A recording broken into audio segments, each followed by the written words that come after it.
Mindfulness means being fully present and aware of your thoughts, feelings, and surroundings without judgment. It is not about clearing your mind or always being calm. Instead, it is about accepting whatever arises in the moment with openness and curiosity. Start your day with mindful breathing for a few minutes, focusing on the sensation of your breath. Before getting out of bed, think of 3 things you are grateful for. Gentle stretching. While paying attention to your body helps release tension and prepares you for the day ahead, practice mindfulness while eating by engaging your senses, chewing slowly and avoiding distractions like phones or television. Bring mindfulness into daily routines. Notice the sensations while brushing your teeth.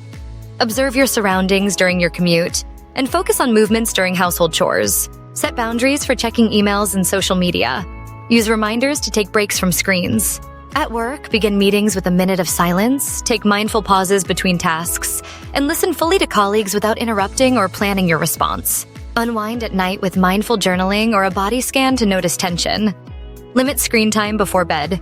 Regular mindfulness reduces stress, improves focus, supports emotional regulation, and strengthens relationships.